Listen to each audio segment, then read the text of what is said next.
आप सभी को गुड इवनिंग। आज आप लोगों के सामने एक नया चीज हम ले रहे हैं और एक नया चीज बताने जा रहे हैं। एक बहुत ही क्रिटिकल केस मेरे पास आए थे, जो एक हमारे जूनियर डॉक्टर सूरज जी का चाचा जी थे। पहले तो मैं अपने बारे में इंट्रोडक्शन बता दूं कि मेरा नाम डॉक्टर राजीव खुराना है। मैं भागलपुर मेडिकल कॉलेज से अध्ययन किया हूं और उसके बाद से मेरा अपना ये नर्सिंग होम है बरियारपुर पेट्रोल पंप महानपुर चौक के बगल में महावीर आरोग्य हॉस्पिटल सीतामढ़ी में है।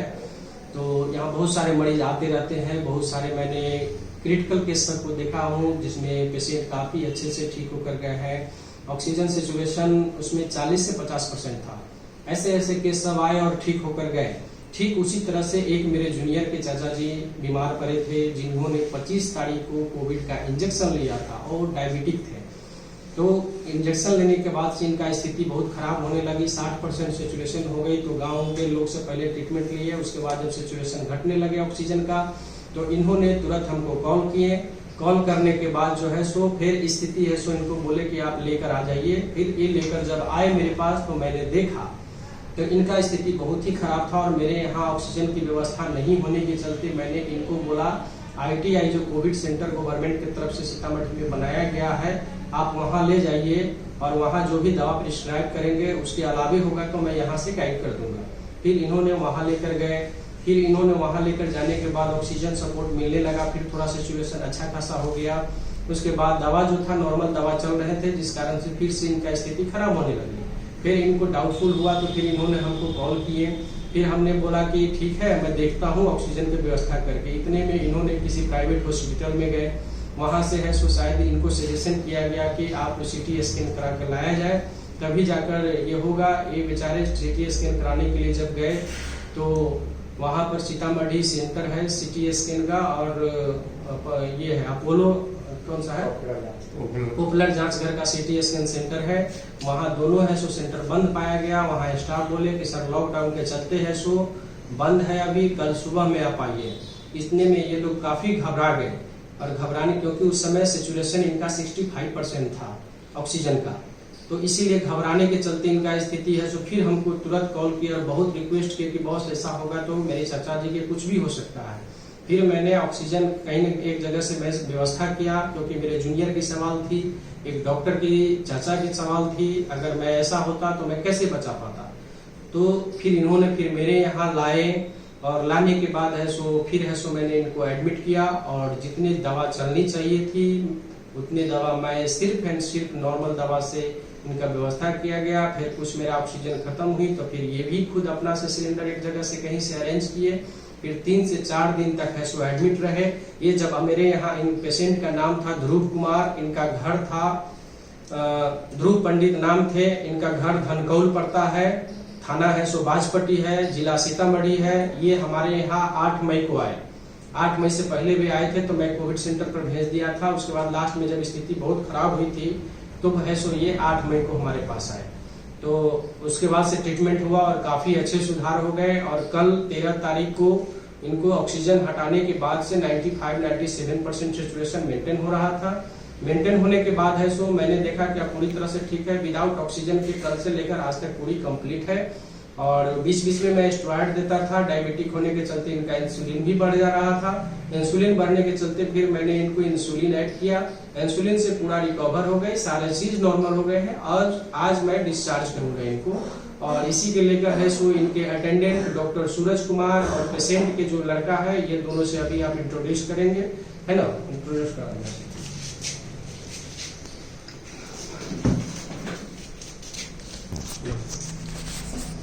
मैं डॉक्टर सूरज कुमार गया मेडिकल कॉलेज का सेकेंड ईयर, गया मेडिकल कॉलेज में सेकेंड ईयर में पढ़ रहा हूँ। बैच 2 के 18 बैच था हूँ।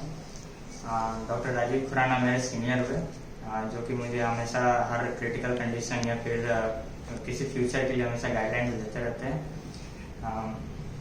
ये मेरे अंकल जी का कुछ कॉम्प्लिकेशन केस हुआ था आफ्टर ये 25 को ये कोविड शील्ड वैक्सीन लिए थे, फर्स्ट डोज लिए थे। तो वहाँ पर उनका कॉम्प्लिकेशन स्टार्ट हो गया था 26 से। नॉर्मल सर्दी खांसी था, वही सोचकर वो नॉर्मल ड्रग ले रहे थे, लेकिन वो आफ्टर 10 डेज अप्रॉक्स 4 मई को चाहे उनको कुछ ज़्यादा ही कॉम्प्लिकेशन हुआ था, कुछ ज़्यादा ही बेचैन हो गए, तो वो मुझे कॉल किए। तो मैं जब वहाँ पर गया तो वहाँ पे सिचुएशन काफ़ी लो था। तो मैंने उस समय डॉक्टर राजीव खुराना से बात किया, डॉक्टर राजीव खुराना बॉस से। तो बॉस बोले कि चले आओ मेरे क्लिनिक पे, मैं देख लेता हूँ। तो डॉक्टर राजीव खुराना बॉस से उसको जब मिलाए उनको, अंकल को, तो वहाँ पर काफ़ी क्रिटिकल केस था। और डॉक्टर राजीव खुराना जब देखे तो काफ़ी मतलब यहाँ पर उस पेशेंट को रखने लायक स्थिति नहीं था, क्योंकि यहाँ पे ऑक्सीजन सिलेंडर नहीं था और सेचुरेशन लेवल काफ़ी लो था, 65-64 के आसपास फ्लक्चुएट कर रहा था। तो doctor Rajiv Khurana at instant वो रेफर किए, जो कि ITI जो शांति नगर में है कोविड सेंटर, वहाँ पर वो रेफर किए। और जब वहाँ पर रेफर किया तो मैं वहाँ ले गया। तो 5 तारीख को जब वहाँ रेफर किया तो 6 और 7 को वहाँ रखे, लेकिन 2 दिन में उनका वहाँ पर जो नॉर्मल ट्रीटमेंट चल रहा था, एजिथ्रोमाइसिन, डॉक्सीसाइक्लिन और विटामिन C और ये था लेवोसिट्रिन, ये नॉर्मल ड्रग्स तो चल रहे थे। लेकिन उनको और भी कॉम्प्लिकेशन था, जैसे लाइक डायबिटीज, BP, थायराइड, ये सारे कॉम्प्लिकेशन थे, जिस कारण से उनका सिर्फ रिकवरी नॉर्मल ड्रग से नहीं हो पा रहा था। उनको प्रॉपर केयर भी वहाँ नहीं हो पा रहा था। तो वही और उसका उनका ऑक्सीजन लेवल भी नॉर्मल रहता था जब वो ऑक्सीजन पे रहते थे, 84-85। जैसे ही ऑक्सीजन हटता था वो 60-70 के आसपास चले आते थे। तो वह और मैं वहाँ घबरा गया था 7 तारीख को। मैं 7 तारीख को फिर उनको वहाँ से उठाया और एक प्राइवेट हॉस्पिटल में ले गया, नंदीपत प्राइवेट हॉस्पिटल में। वहाँ पर बोला गया कि ऑलरेडी इनका सिचुएशन काफ़ी लो है, वहाँ पर 90 सिचुएशन दिखाया गया तो काफ़ी लो है और इनका शायद कुछ ज़्यादा इन्फेक्शन होगा, तो HRCT स्कैन इसका करवा लो, उसके बाद ही मैं एडमिट ले पाऊँगा। जब मैं HRCT स्कैन के लिए गया तो वहाँ पे वो बंद था, सीतामढ़ी जांचघर और पॉपुलर जांचघर दोनों बंद था। तो मैं कुछ ज़्यादा ही पैनिक हो गया। तो उस समय फिर डॉक्टर राजीव खुराना बॉस को मैंने कॉल किया। तो डॉक्टर राजीव खुराना बॉस बोले, मैंने उनसे रिक्वेस्ट किया कि बॉस कुछ ज़्यादा ही मतलब ऑलरेडी काफ़ी लो है, 60 के आसपास सेचुरेशन लेवल है। तो बॉस बोले कि उतना पैनिक नहीं हो, मैं कुछ अरेंज करता हूँ, ऑक्सीजन टैंक का अरेंज करता हूँ, तुम लेकर आ जाओ, उतना पैनिक मत हो, आराम से आ जाओ, मैं देख लूँगा। तो राजीव खुराना बॉस के उसके बाद मैं बात करने के बाद डायरेक्ट यहाँ पर ले आया। राजीव खुराना बॉस यहाँ पे अरेंज किए थे ऑक्सीजन टैंक का। और उस समय ऑक्सीजन सिचुएशन कितना था जिस समय कम हो गया था? 60% जो बोला था। तो जब मैं यहाँ पर लाया था तो उस समय वही सिचुएशन लेवल 60 था, 60 to 66 के आसपास फ्लक्चुएट कर रहा था। काफ़ी ज़्यादा पैनिक में हो गया था। तो डॉक्टर बॉस बोले कि नॉर्मल रहो, मतलब उतना पैनिक मत हो, मैं देख लेता हूँ। तो उसके बाद ये यहाँ पर उनका ट्रीटमेंट कंटिन्यू चलता रहा और ऑक्सीजन टैंक का भी जुगाड़ कर दिए थे। और क्या, और जब 8 तारीख को जब यहाँ पर मैं लाया था तो 8 तारीख से और अभी 13 तारीख को ये नॉर्मल हो गया। 13 तारीख को जब ऑक्सीजन हटा के देखा गया, 12 बजे हटा दिया गया था ऑक्सीजन, और अभी तक वो सेचुरेशन 95 से नीचे नहीं जा रहा, 95-98 हमेशा रहता है। और ये वही इसलिए मेरा एक सलाह है, हमारे जितने भी सीनियर हैं या जूनियर हैं उनको सलाह है कि कोई भी पेशेंट अगर क्रिटिकल स्थिति में अगर आते हैं, जैसे इनका सिचुएशन कम था, तो जांच के चक्कर में नहीं पड़कर तत्काल हमको ट्रीटमेंट स्टार्ट कर देनी चाहिए। फिर जांच होते रहेंगे। जैसे मैंने इनको यहाँ पर एडमिट जब हुए उसके बाद मैं D डाइमर, IL-6, CRP और सीरम LDH, सीरम फेरेटिन मैंने करवाया। तो उसमें सीरम फेरेटिन वगैरह सब बढ़ा हुआ था, सीरम इसका IL-6 भी थोड़ा बढ़ा हुआ था, CRP भी 12 तक था, है ना। तो मैं HRCT के चक्कर में नहीं पड़ा, इसलिए क्योंकि पेशेंट का स्थिति बहुत खराब था। क्योंकि मैं HRCT के चक्कर में अगर पड़ता तो पेशेंट के साथ कुछ भी हो सकती थी, ऑक्सीजन लेवल बहुत कम था। इसलिए मैं सोचा कि मेंटेन कर लेते हैं, उसके बाद फिर जांच के लिए देखा जाएगा। इसलिए मैं अधिकतर अभी तक तो मैं किसी भी मरीज को CT स्कैन नहीं लिखा हूँ, क्योंकि मुझे ऐसा नहीं लगा कि पेशेंट जिस ढंग से आ रहे हैं तो उनको, क्योंकि हमको तो मान के चलना पड़ेगा ना, क्योंकि जब भी पेशेंट का क्रिटिकल स्थिति आ रही है, सिचुएशन घट रही है, तो ऑटोमेटिक CT वैल्यू तो उसको बढ़ेगा ही। लंग्स को विदाउट इन्फेक्शन तो CT वैल्यू तो बढ़ेगा नहीं। तो इसीलिए है सो ये मानकर हम चले, अप्रॉक्स मान के चलते हैं कि ट्रीटमेंट स्टार्ट कर देनी है, चाहे जैसे भी हो। ट्रीटमेंट स्टार्ट करने के बाद फिर नॉर्मल क्रिटिकल स्थिति होती है, तत्काल ब्लड का कलेक्शन ECG में हम दे सकते हैं, लैब से जांच करा सकते हैं, उससे हमारा सारा पता चल जाएगा। उसके आधार पर ड्रग का सिलेक्शन हमने कर लेता हूँ, इसी आधार पर मेरा पेशेंट मेरा ठीक हो रहा है। अब मैं मरीज के पास आपको ले चलता हूँ, मरीज के से कुछ इंट्रोडक्शन करा देता हूँ। हाँ, और ये मरीज के लड़का है, नाम क्या हुआ? जी सर, अमन जी है, तो उनसे आप थोड़ा बात कीजिए और नजदीक नमस्कार आप सभी को सर। मैं उनका पेशेंट का बेटा हुआ, अमन नाम हुआ मेरा।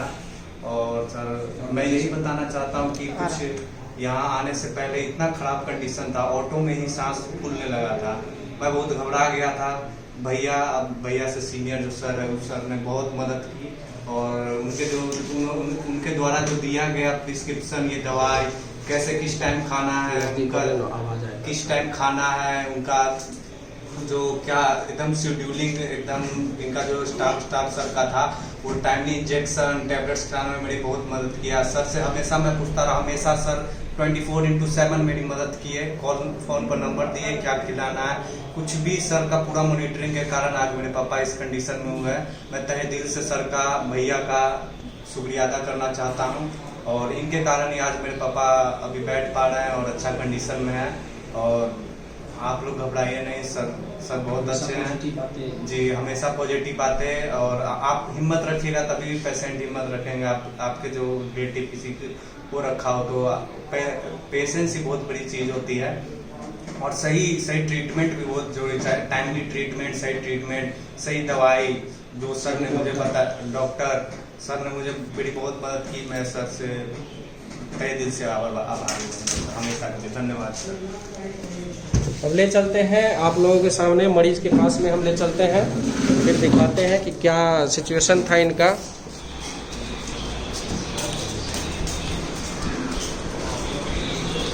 पंखा बंद कीजिए सर का। चाचा जी आप बताइए कैसे कैसे यहाँ आए और क्या क्या दिक्कत हुई थी आपको? पिछला महीना 25 तारीख को हम कोविड-19 का इंजेक्शन लिए थे। उसके बाद हमको फीवर आ गया और आने के बाद लगभग 1 सप्ताह तक ऐसे ही दवा चलता रहा, लेकिन कुछ सुधार नहीं हुआ। बाद में पता चला कि कोविड-19 का टेस्ट करा लें। जाकर के सीतामढ़ी में सदर हॉस्पिटल में कोविड-19 का टेस्ट कराया, उसमें पॉजिटिव आ गया। और वहाँ से वो लोग बोले क्या कि आप ITI चले जाइए। ITI जाने के बाद वहाँ कोई व्यवस्था था नहीं, केवल ऑक्सीजन पर रख दिया जाता था। और वीकनेस ज़्यादा हो गया हुआ था, न कोई देख रेख करने वाला था। जो भी वहाँ के स्टाफ रहते थे, वो डॉक्टर तो आया ही नहीं करते थे चेक करने के लिए, लेकिन जो नर्स वगैरह रहती थी वही ऑक्सीजन वगैरह लगाती थी। तो 2 दिन वहाँ रहे, लेकिन कोई सुधार नहीं हुआ। फिर उसके बाद मेरा एक नतीजा है, आपके बारे में बताया, तो यहाँ आ गए। और यहाँ आने के बाद ऑक्सीजन पर रहे और अभी फिलहाल मतलब अच्छा महसूस कर रहे हैं। अभी आपको कोई दिक्कत भी हो रही है? पहले जैसे दम फूलता था वैसे आप दम फूल रही है क्या? दम नहीं फूल रहा है और पहले से आराम है। अब चल फिर रहे तो दम सांस उस नहीं फूलती है? नहीं, कुछ नहीं होता है। मतलब पूरी तरह से ठीक हो गए हैं। तो लोगों को क्या संदेश देना चाहेंगे? मतलब जो भी आदमी कोरोना पॉजिटिव है उनको क्या संदेश देना चाहेंगे? पॉजिटिव बातें, सही समय पर सही इलाज। पॉजिटिव एक चीज़ हम बताना चाहेंगे कि जो लोग क्या कहते हैं, खासकर डायबिटीज हो या उनके पास ये ब्लड प्रेशर हो, थायराइड हो, वो इंजेक्शन नहीं लें। क्योंकि इंजेक्शन लेने के बाद ही हमको अटैक किया है, न हम किसी संपर्क में गए हैं न कहीं गए हैं। क्योंकि 12-13 साल से हम डायबिटिक हैं और हमको लगता है कि इसी वजह से हमको अटैक कर गया। यहाँ के हॉस्पिटल में किसी प्रकार का कोई दिक्कत भी हुई है? यहाँ का सारे लोग कैसे व्यवस्था किए आपके? बहुत अच्छा व्यवस्था किया, किसी प्रकार का कोई दिक्कत नहीं। खासकर आपने अच्छा सहयोग किया जी। चलिए बहुत बहुत धन्यवाद।